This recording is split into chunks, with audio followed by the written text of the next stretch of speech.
In this video, we're going to be looking at question 5 of a further statistics A-level paper from year 2024.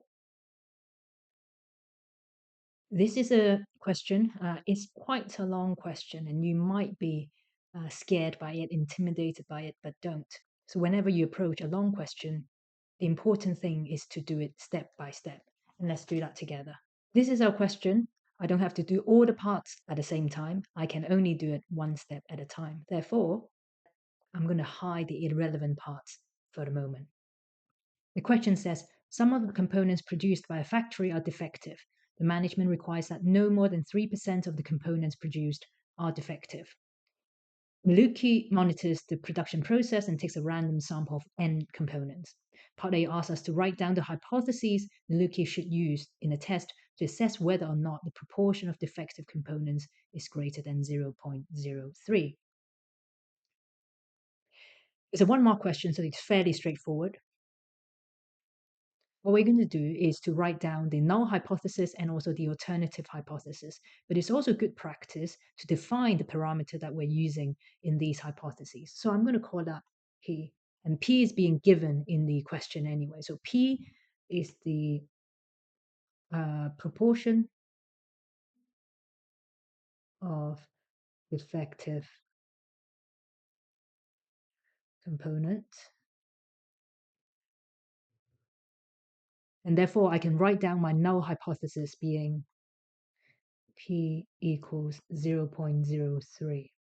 Whenever it comes to hypothesis testing, we need to look at the question to see what clues are being given in the question. The question says whether we want to test whether the proportion is greater than 0.03. So we know that it is a one-tailed test, and the alternative hypothesis is P greater than 0.03. So that's our first mark and part A done. Let's look at part B. It's a bit longer, but not too difficult. Part B. Miluki defines the random variable dn to represent the number of defective components in a sample of size n. She considers 2 tests, A and B. So this part B here is only asking us to look at test A. So let's not get confused by test B for the time being. In test A, Miluki uses n equals 100, and if d100 is greater than or equal to 5, she rejects h0. It's useful to just think in plain English what this means. It says in test A, Miluki uses n equals 100. That means that she's sampling 100 components.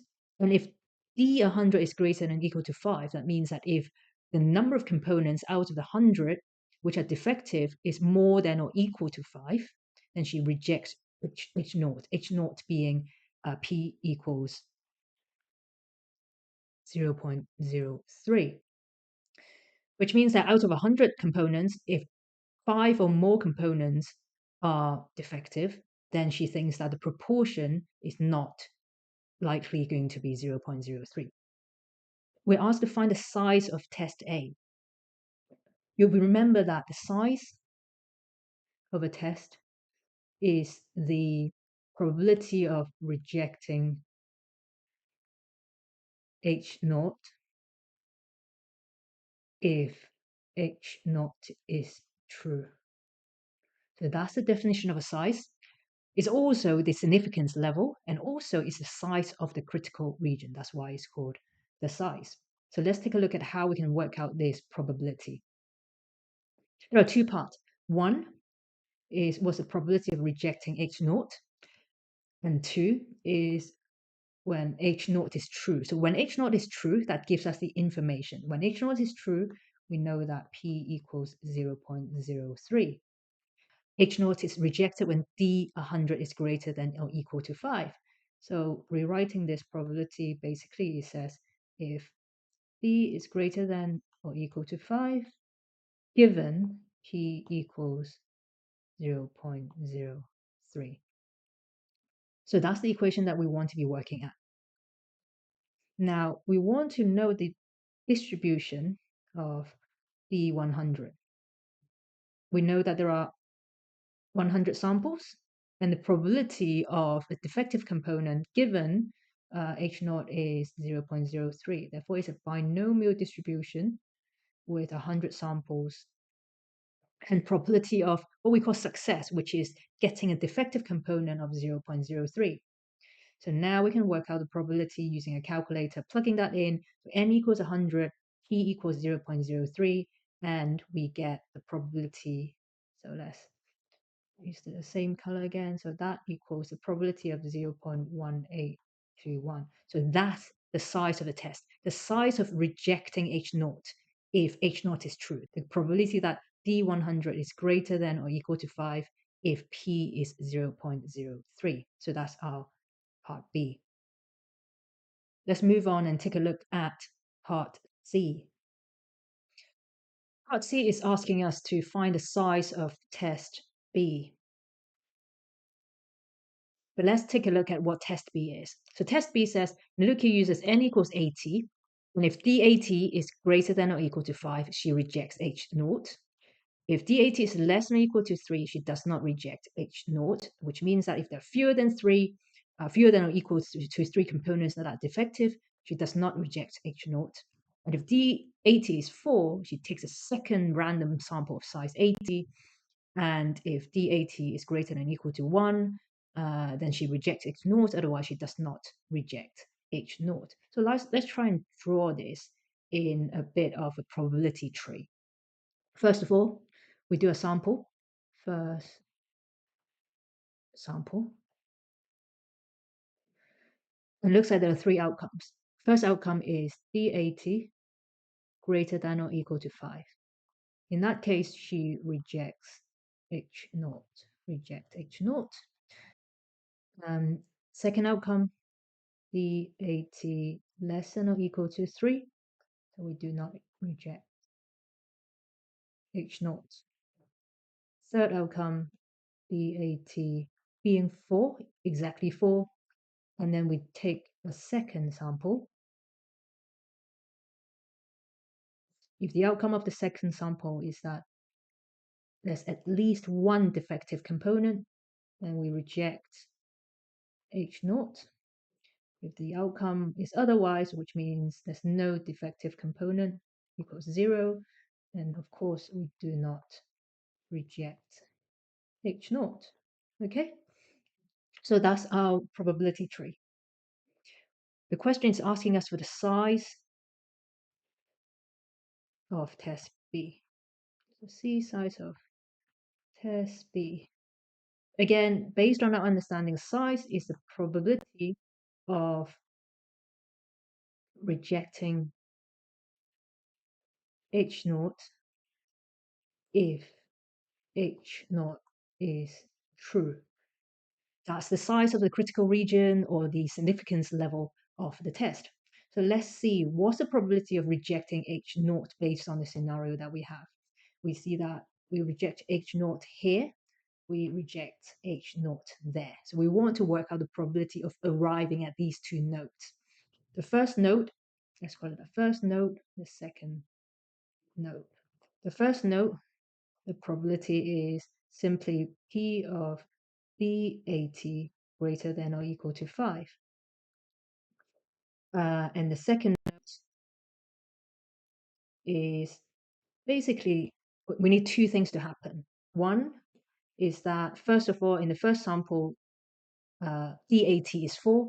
In the second sample, D80 is greater than or equal to 1. And these are independent probabilities, and therefore, we're going to be multiplying these probabilities together. And P of D80 greater than or equal to 1, because they are independent scenarios. Now, so we've got these 2 probabilities. We just need to know what the distribution of D80 is. Very similar to part A and B.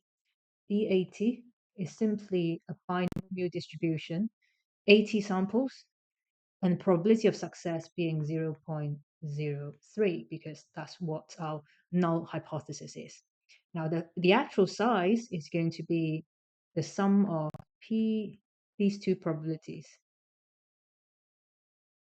plus P of D80 equal to 4 times P of D80 greater than or equal to 1. So that gives us 0.0928 plus 0.1265 multiplied by 0.9126, which gives us approximately 0.208. So that's the size of test B, which is the probability of rejecting H naught if H naught is true. And that's part C, another 3 marks. Now let's take a look at part D. We're now given that the actual proportion of defective components is 0.06. So basically we know that our null hypothesis of 0.03 is actually not correct. Part D is asking us to find the power of test A. Power of test A, as you need to recall, is the probability of correctly rejecting the null hypothesis on the test A. We now know what correct means because we've been given this 0.06, the actual defective rate. Basically, what we're saying is, what's the probability of rejecting H naught given E equals 0.06? Because we've been told, this is what we've been told, and we want to know that if this is correct, what's the probability of rejecting H naught? So that's quite simple. Let's call a variable x binomial distributed. So test A, we use 100 samples. And we know that under test A, we use a probability of 0.06 because that's the true rate of defect.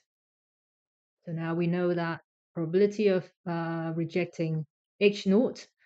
Just recall, to reject H naught, we need D100 to be greater than or equal to 5. What we want to be doing is, what's the probability of X greater than or equal to 5 if probability is, so this is a bit redundant now because we have defined X to have the success probability of 0.06. Plugging that into our calculator, we have 0.0723. So that's the power of test A. Just to reiterate, power of a test is the probability of correctly rejecting the null hypothesis. Now we've been given the true rate of defect being P of 0.06. And in the real world, X can only happen based on the true rate. And therefore, using the true rate of defect of 0.06, what's the probability of 5 or more defects in 100 components? And that's this probability that we are looking at. So let's look at part D. Find the expected number of components sampled using test B. Let's look at part B there. So test B, let's just take a look back at our probability tree on the top right here. We want to know the expected number of component samples. So this is test B, and we know that for each sample, we are looking at 80 components. We know that the first sample of 80 components is definitely happening. There's a chance that there's a second sampling happening. And that chance is if we have D80 equals 4 from the first sample. And then we have the second sample happening. Basically, what we want to be looking at for part 2 of D is, what's the probability there's a second sample happening? So we know that definitely we have 80 samples. And 80 will happen if, so plus 80, if in the first sample, D80 equals 4. Let's take a look back. If D80 equals 4 here, then we'll have the second sample. So we'll have another 80 if D80 equals 4. Again, we need to be using the true rate of defect of P equals 0.06. Let's call that Y for test B. So let's call it Y. That follows a binomial distribution with sample 80 and rate of defect being 0.06. My question here is, what is the probability of y being 4? And using our calculator, we get 0.186. So the expected number of components sampled is going to be 80 plus the second sample of 80 if the first sample gives us 4 defects, and that probability is 0.186. That gives us 94.88. And remember, because we need a whole number, it's an expected number, therefore, rounding that to the nearest whole number is 95, expected number of components being sampled. So that's our part B, another 3 marks. We now look at the final part of our question, part E. It says that when the actual proportion of defective components is 0.06, the power of test B is 0.713. And it's asking us to suggest which test Naluki should use. So let's write that down. So we've got test A and test B, and we've got the different power. So test B, we're given the power being 0.713. Test A power was 0.0723. Let's write that down as well. So that's fairly similar, 0.723. Let's look at its size as well. So based on what we had from the previous 2 parts, we have the size of 0.1821 for test A, 0.208 for test B. So fairly similar power for test A and test B, fairly similar size for test A and test B. But because for test B, we are only testing 80 components, therefore our suggestion would be that Naluki uses test B. So basically the answer is that we will suggest using test B because it samples fewer components, but S is of similar size and power. So similar strength, but it saves us a lot more time. We've now finished this question of 5 parts and 10 points. As I said at the start, just do it step by step, take it one part at a time.